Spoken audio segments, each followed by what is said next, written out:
주시는 하나님의 말씀 같이 읽도록 하겠습니다. 이사야 62장 1절에서 5절까지의 말씀. 네. 이사야 62장 1절에서 5절까지의 말씀을 다 같이 한 목소리로 읽도록 하겠습니다. 나는 시온의 의가 빛같이 예루살렘의 구원이 횃불같이 나타나도록 시온을 위하여 잠잠하지 아니하며 예루살렘을 위하여 쉬지 아니할 것인즉 이방 나라들이 내 공의를 뭇 왕이 다 내 영광을 볼 것이요 너는 여호와의 입으로 정하실 새 이름으로 일컬음이 될 것이며 너는 또 여호와의 손에 아름다운 관 내 하나님의 손에 왕관이 될 것이라. 다시는 너를 버림받은 자라 부르지 아니하며 다시는 내 땅을 황무지라 부르지 아니하고 오직 너를 헵시바라 하며 내 땅을 뷸라라 하리니 이는 여호와께서 너를 기뻐하실 것이며 내 땅이 결혼한 것처럼 될 것임이라. 마치 청년이 처녀와 결혼함 같이 내 아들들이 너를 취하겠고 신랑이 신부를 기뻐함 같이 내 하나님이 너를 기뻐하시리라. 아멘. 함께 따라하겠습니다. 기다림의 계절. 하나님과 인간 사이의 관계 회복. 여러분, 안 그러고 싶을 때 그럴 때가 있습니다.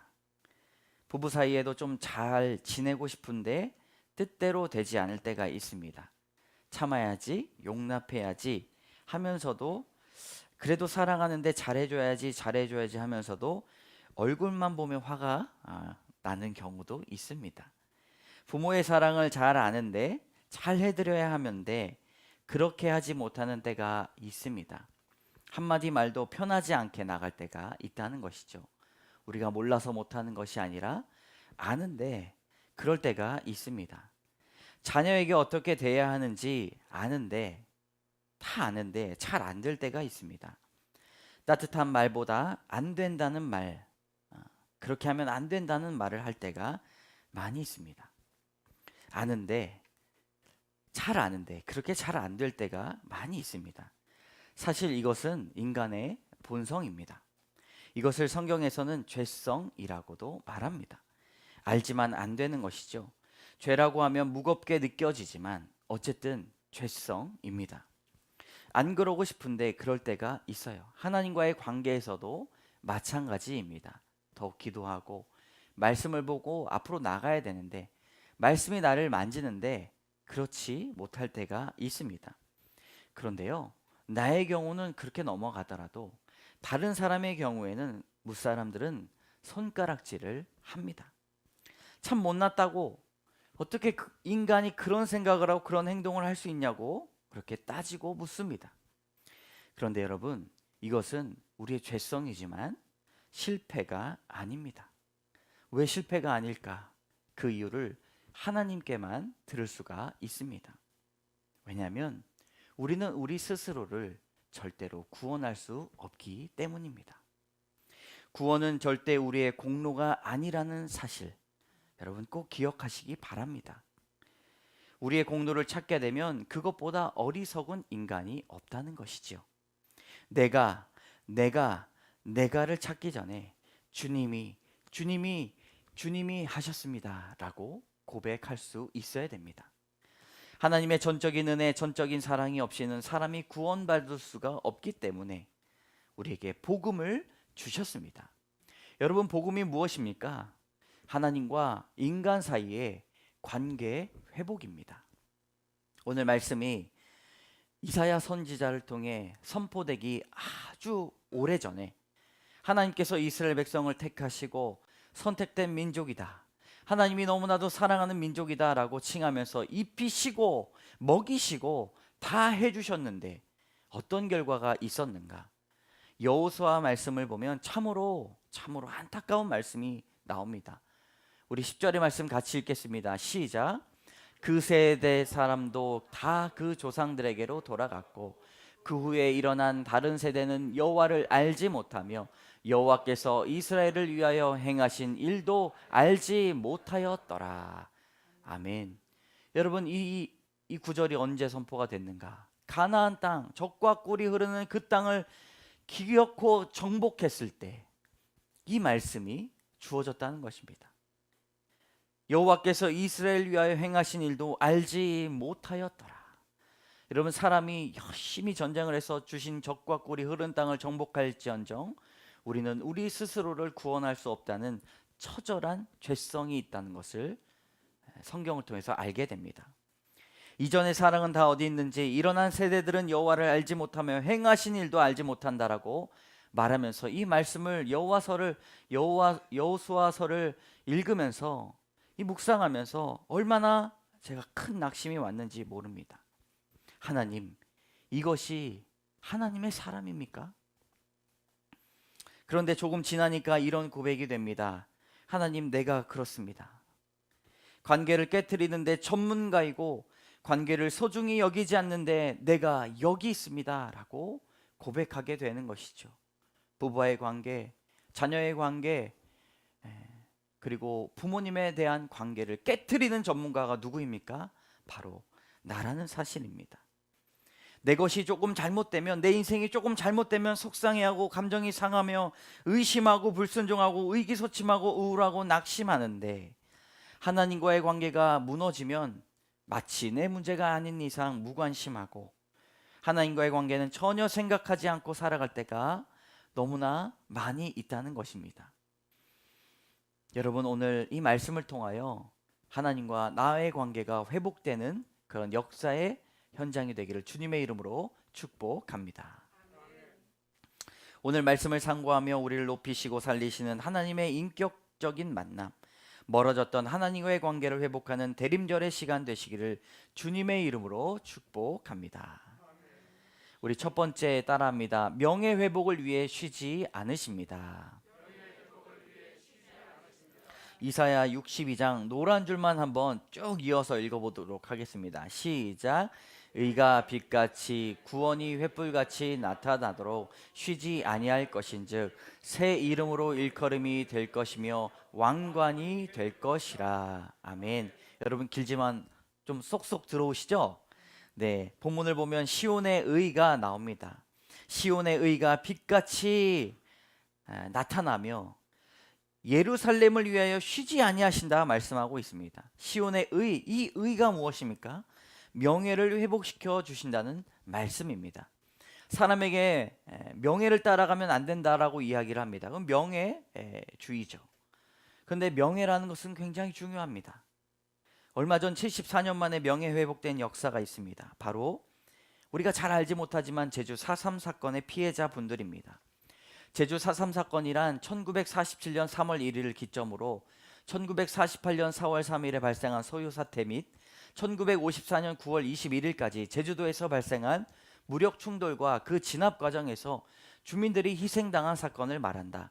2019년 12월 제주 4.3 사건 진상규명 및 희생자 명예회복위원회가 결정한 제주 4.3 사건 민간인 희생자 수가 몇 명이에요?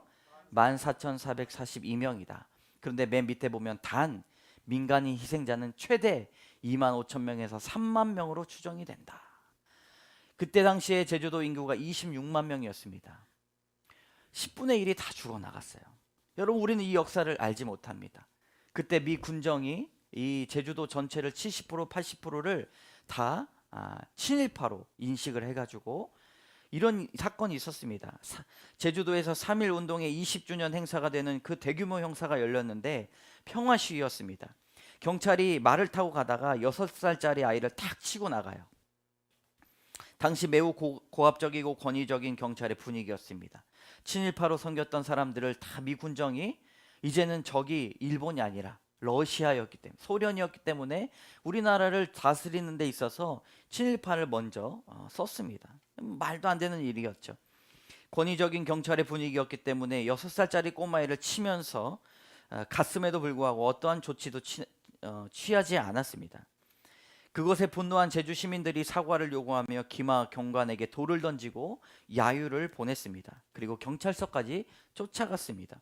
근데 그 당시에 경찰은 경찰서 습격 사건으로 오해하고 판단하여 시위대에게 발포하여서 6명이 사망하고 8명이 중상을 입었습니다. 사상자 가운데는 관련이 없는 15살짜리 아이와 젖먹이와 아기 이를 베고 있는 임신부 그리고 구경꾼까지 포함이 되어 있었습니다. 이것을 빌미로 미 군정은 제주도 주민을 70%가 좌익 또는 동조자로 인식하고 민간인을 학살하기 시작했습니다. 민간인 희생자가 2만 5천 명이 넘었는데 지금 우리가 여행하는 제주도의 곳곳이 학살의 현장이었다라고 말을 하니 여러분 말이 됩니까? 광복 후에 여러 가지 혼란스러운 한반도 정세에 일어나서는 안 되는 안타까운 죽음이었습니다. 그런데 75년 만에 억울한 옥살이를 하다가 피해 사실을 숨기고 살았던 제주 4.3 희생자 전원의 명예가 회복되었다라는 기사가 나왔습니다. 당시 조사 과정에서 천장에 거꾸로 매달리는 고문으로 허위 자백을 강요당했고 지금 살아계신 생존 수형이 가장 연세가 많으신 분이 바로 95세셨습니다. 95세를 사셨는데 75년간 그렇게 보면 안 되는 사건을 겪었고 겪지 않아야 될 고통을 겪고 살아가셨습니다. 이분들은 잘못도 없으신데 평생을 가족분들에게 피해가 갈까 숨기고 사셨고 명예 회복이 되는 그 재판이 이루어졌던 그날에 손뼉을 치면서 기뻐했다고 말을 하였습니다. 희생자 521명 전원에 대해서 무죄가 선고되는 명예를 회복시켰습니다. 여러분 누가 이분들에게 95세인데 그냥 살지 그냥 죽으면 되지라고 말을 할 수 있겠습니까? 사람이 명예를 회복하는 것이 얼마나 중요한 일인지를 알 수 있는 대목입니다. 명예를 복권하는 일 나라에서도 굉장히 중요해 법으로 만들어 놓았습니다. 여러분 사람의 명예는 어디까지 떨어져 있었을까요? 아담의 이름의 뜻이 무엇인가? 바로 먼지입니다. 그런데 하나님은 인간을 먼지 같은 존재로 남기지 아니하셨습니다. 너희를 시온의 의를 빛과 같이 회복시키시고 너희 이름을 새 이름으로 부르겠다라고 말씀하고 있습니다. 여러분 한 사람 한 사람 하나님께서 여러분들을 높여 주실 것입니다. 야고보서 4장 10절의 말씀을 같이 읽겠습니다. 시작. 주 앞에서 낮추라. 그리하면 주께서 너희를 높이시리라. 아멘. 성도가 날마다 회개를 하고 잘못을 돌이키고 자녀 앞에서 무릎을 꿇고 사죄하고 말씀 앞에서 나의 쓰레기 같은 그런 악한 마음들을 내어놓고 남편 앞에서 교회 앞에서 자신의 수치심을 드러내는 일 여러분 결코 쉽지 않습니다. 부끄러운 일이에요. 힘든 일입니다. 그러나 교회 안에서 여러분 우리의 수치를 내려놓았을 때 그것은 부끄러운 일이 아니라 하나님께서 우리를 높이신다는 믿음의 행동일 줄을 믿습니다. 절대로 명예가 떨어지는 일이 아닙니다. 하나님께서 결국 자신을 낮추는 자를 높이신다고 말씀하고 있습니다. 저도 목사로서 얼마나 부끄러운 사람인지 모릅니다. 예수님께서 우리에게 물으십니다. 너희가 음욕을 품고 여자를 본 적이 없느냐? 그것이 간음이다. 어떻게 하나님을 믿으면 그렇게 할 수 있는가? 다른 사람들은 손가락질 하죠. 그러나 목사인 저도 이것에 자유할 수 없는 죄인이라는 사실을 고백합니다. 저의 말에는 어떻습니까? 다른 사람들은 좋은 성품이라고 말을 합니다. 그러나 그렇지 않습니다. 입이 더럽고 생각이 약할 때가 얼마나 많은지 모릅니다. 저의 상처되는 말로 상처 입은 영혼들이 많이 있습니다. 여러분 중에 혹시 저의 그런 날카로운 말 때문에 어려움을 당하고 마음에 상처가 있으신 분들이 있다면 용서해 주시기 바랍니다. 무지한 제가 그렇기 때문입니다. 그러나 이것들을 내어놓고 사는 동안 허벅지를 쳐서 주님께 복종시키며 나가길 원합니다. 그럴 때 먼지 같은 우리의 인생일지라도 횃불과 같은 은혜를 더해 주시리라 믿습니다. 여러분 나의 부끄러움, 나의 수치를 내어놓는데 어려워하지 마시기 바랍니다. 주님께서 우리의 명예를 반드시 그날에 회복시켜 주실 것입니다. 부끄러움을 아는 자들의 명예를 주님께서 높여주신다고 요한계시록 3장에 말씀하고 있습니다. 우리 17절 18절의 말씀 다 같이 읽겠습니다. 시작. 내가 말하기를 나는 부자라 부유하여 부족한 것이 없다 하나 내 곤고한 것과 가련한 것과 가난한 것과 눈먼 것과 벌거벗은 것을 알지 못하는도다. 내가 너를 권하노니 내게서 불로 연단한 금을 사서 부유하게 하고 사서 입어 벌거벗은 수치를 보이지 않게 하고 안약을 사서 눈에 발라 보게 하라. 아멘. 여러분, 벌거벗고 있다는 것을 아는 것이 복인 줄을 믿으시면 아멘 하시기 바랍니다. 안약을 사서, 성경에 있는 이 안약을 사서 눈에 발라보시기 바랍니다. 나는 죄인이 아닙니다. 어찌 그 이야기에 우리가 두 손 두 발을 들지 않을 수가 있습니까? 하나님의 말씀이 우리의 안약이 되고 양약이 될 줄을 믿으시기 바랍니다. 명예를 회복시키실 주님을 믿으며 적용 질문하겠습니다. 함께 읽을까요? 시작. 아무리 부족한 나의 모습도 주 앞에 내어놓을 때 주님이 높여주시고 회복시켜 주실 것을 믿으십니까? 아멘. 두 번째 따라하겠습니다. 자존감을 회복시켜 주실 것입니다. 오늘 4절의 말씀은요, 이렇게 되어 있는데 노란 것만 이렇게 한번 한 세트예요. 그래서 3대지 때는 그 밑에 있는 게 이렇게 한 세트인데 노란 줄만 한번 읽어보도록 하겠습니다. 시작.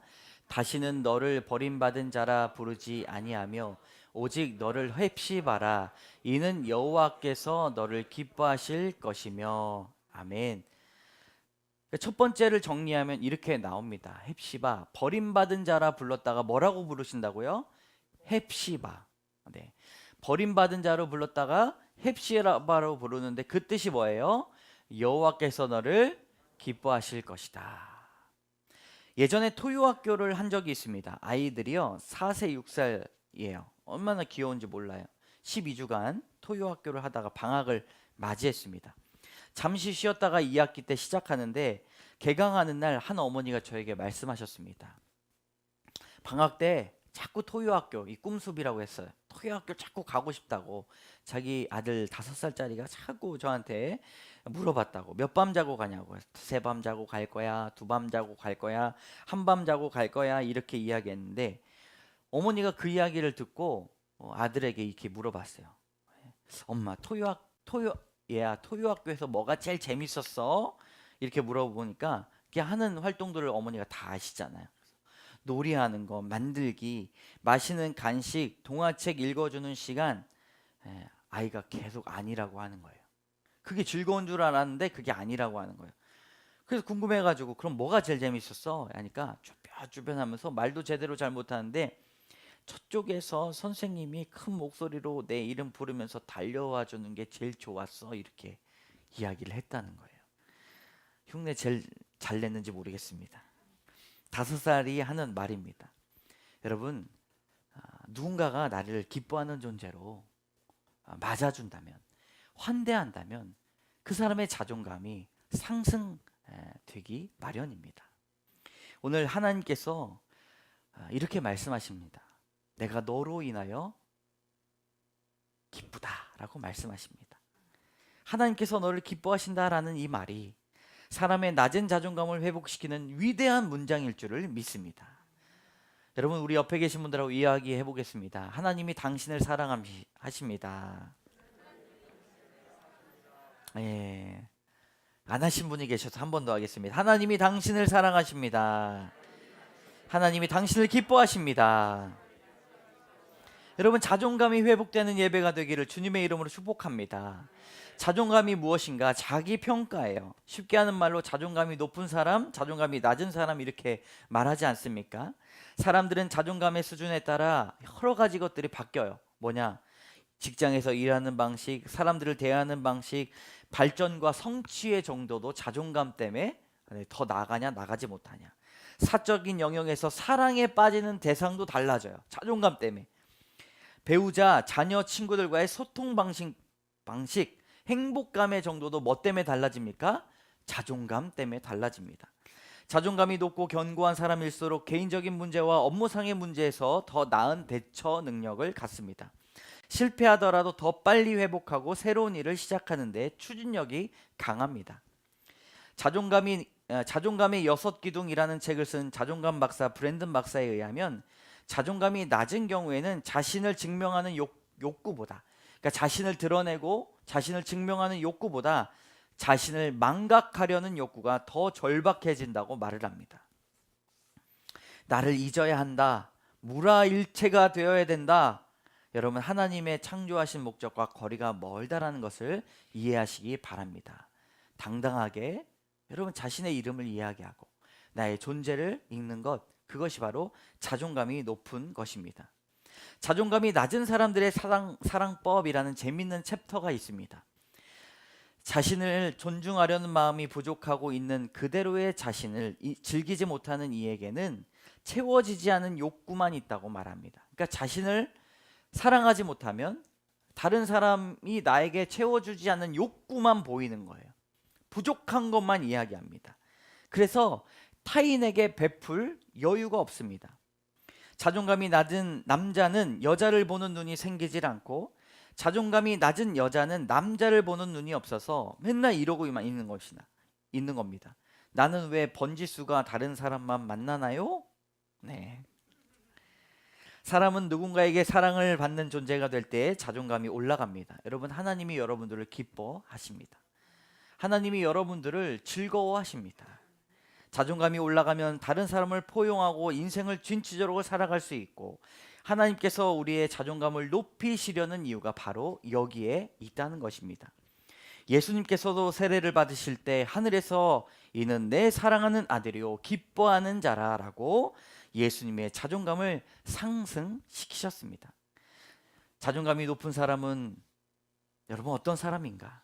합리적이고요, 현실에 낙담하지 않고 직관적입니다. 그래서 결정을 잘해요. 창의적이고 독립성이 뛰어나고 과거에 집착하지 않고 유연하고 변화에 대처하는 능력이 뛰어나 변화를 두려워하지 않습니다. 실수를 기꺼이 인정하고 너그럽고 협동심이 높아서 공동의 목표를 이룰 수가 있습니다. 여러분, 제가 교회 목양하면서 이런 분들을 몇 분 뵀습니다. 네. 자존감이 높고 하나님께 사랑을 받은 것을 고백하면서 하나님이 나로 인해 기뻐하신다, 자랑스러워하신다라는 것을 믿으시기 바랍니다. 로마서 14장 18절의 말씀 같이 읽겠습니다. 시작. 이로써 그리스도를 섬기는 자는 하나님을 기쁘시게 하며 사람에게도 칭찬을 받느니라. 아멘. 사랑하는 성도 여러분, 어떤 말에 어떤 태도에 상처받지 마시기 바랍니다. 하나님께서 주신 높은 자존감으로 인생의 문제를 유연하게 해결해 나가시고, 그 문제를 나에게 주신 이유와 지혜로 문제를 해결해 나가시기를 주님의 이름으로 축복합니다. 적용 질문 함께 읽겠습니다. 시작. 나는 어려운 상황에서 유연하게 대처합니까? 아니면 그것을 상처로 남겨 괴로워합니까? 세 번째 따라합니다. 생명력을 회복하게 하실 것입니다. 우리 4절의 말씀, 아까 그 다음 세트 있죠? 노란 줄만 같이 읽겠습니다. 시작.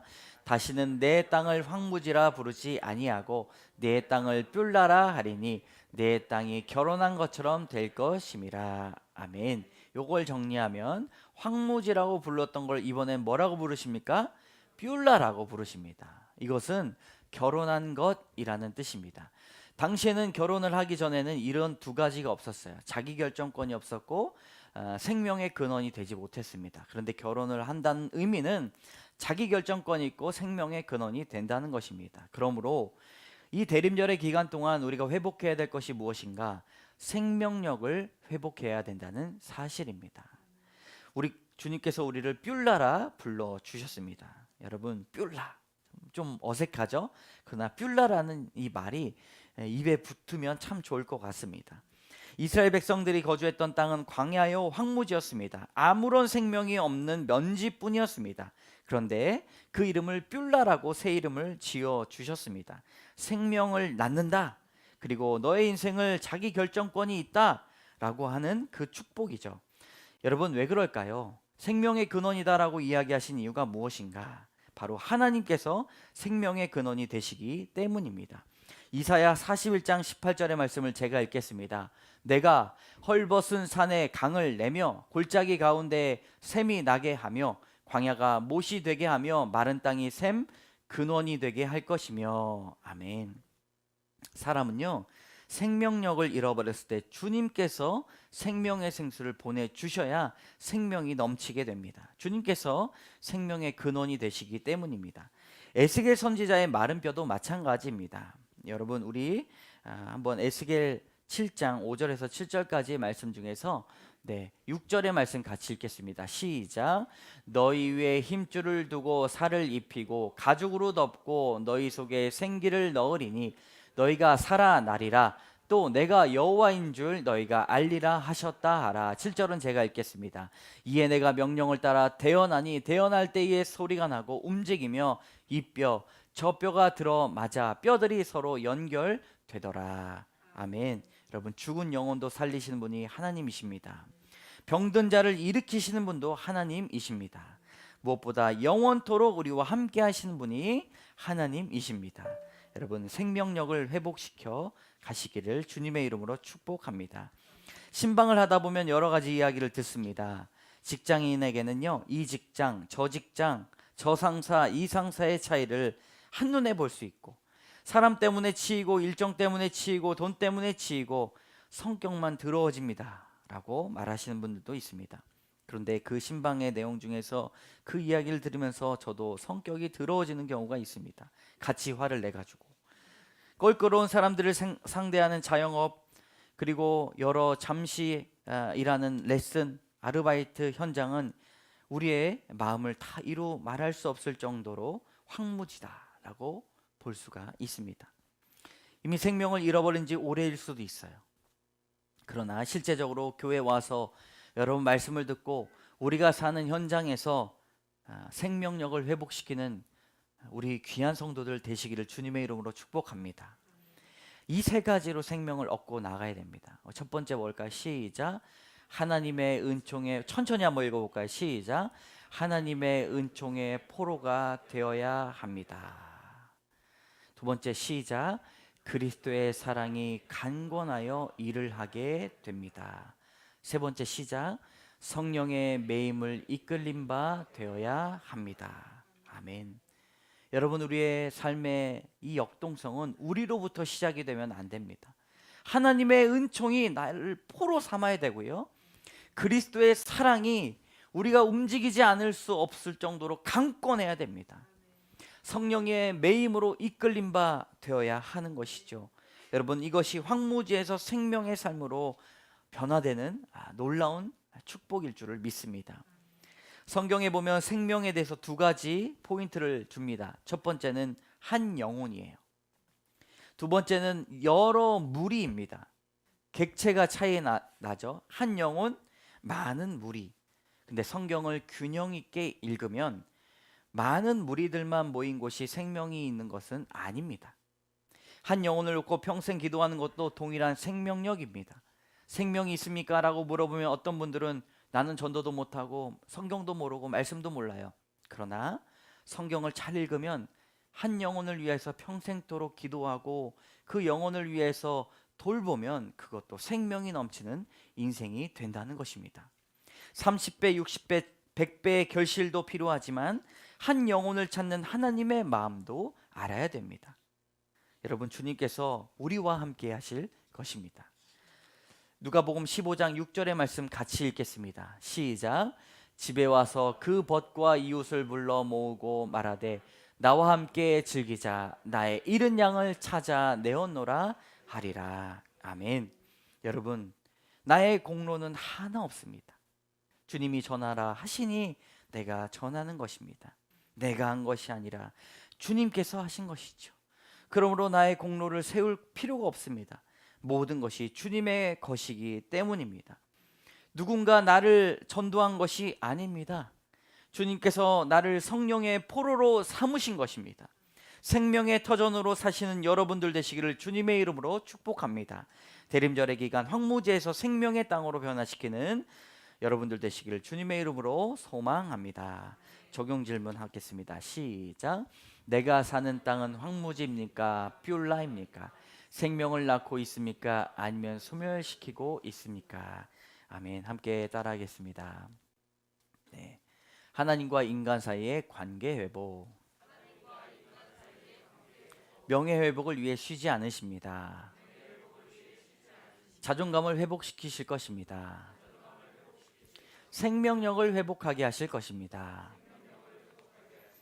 우리 말씀을 생각하면서 1분간 결단의 기도 드리겠습니다.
사랑의 하나님,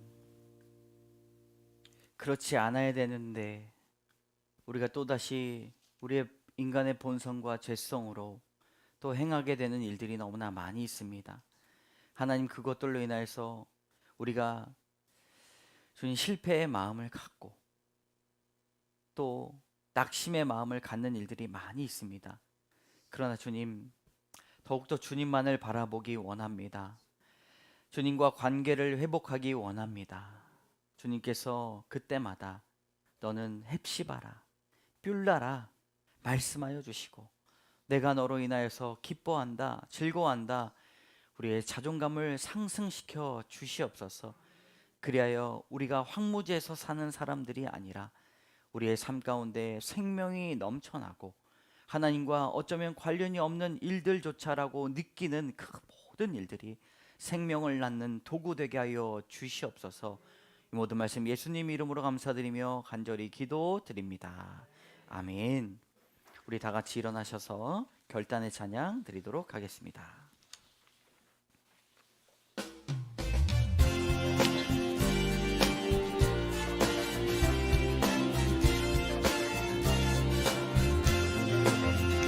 진정한 예배가 숨쉬는 교회, 주님이 주인 되시는 교회, 믿음의 기도가 쌓이는 교회, 최고의 찬양을 드리는 교회, 말씀이 살아 움직이는 교회, 성도의 사랑이 넘치는 교회, 섬김과 헌신이 기쁨이 되어 열매 맺는 아름다운 교회, 주님의 마음 닮아서 이웃을 사랑하는 교회, 주님의 영광을 위해서 빛대신 주님 전하는 교회, 사랑의 불꽃이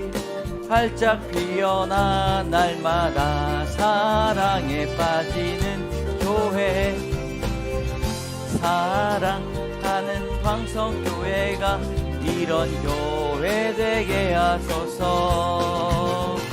주께서 사랑하는 우리 교회가 이런 교회 되게 하소서. 하나님, 한 해 동안 우리를 먹이시고 입히시고 우리를 날마다 돌보시고 안으시고 위로하여 주시고 격려하여 주시고 이끌어 주신 그 모든 은혜를 감사드립니다. 하나님, 그러나 우리는 우리의 죄성 때문에 하나님께서 하신 일들을 잊고 살아갈 때가 너무나 많이 있습니다. 하나님을 알리지 않고 자녀들에게 하나님을 가르치지 않는 일들도 많이 있습니다. 주여, 그럼에도 불구하고 이 복음이 우리에게까지 흘러 들어오게 한 것이 모든 것이 하나님의 은혜임을 믿습니다. 하나님께서 주신 그 은총과 그리스도의 사랑과 성령의 교통하심이 날마다 우리 가운데 넘쳐나게 될 줄을 믿습니다. 주님께 그 모든 은혜를 돌려드리오니 주여 받아 주시옵소서. 주님 앞에 드리는 예물 11조 위에 주님 목적 헌금 위에 또 주정 헌금 위에 감성과 모든 헌금 위에 주님께서 이 예물을 온전히 받으시고 예물을 흠양하여 주시옵소서. 그래서 우리의 곳간의 곡식이 날마다 떨어지지 아니하고 우리 심령의 은혜가 차고 넘쳐 흘러갈 수 있도록 주여 도와 주시옵소서. 하나님 또한 올 한 해를 마무리하며 결산과 또 예산을 우리가 보고합니다. 또한 비전을 선포하며 2023년을 주님의 음성을 듣고 나아가고자 하는 일들을 합니다. 하나님 그 모든 과정 우리의 마음을 열어주시고 주님께서 함께 동역할 수 있는 동역자들을 많이 세워 주시옵소서. 말씀으로 한 사람을 세워 나갈 때에 하나님 그 생명이 30배, 60배, 100배 천천히요 만만히요 일당 백의 역사가 일어날 수 있도록 인도하여 주시고 그런 교회 되게 하여 주시옵소서. 모든 말씀 예수님 이름으로 감사드리며 간절히 기도드립니다. 아멘.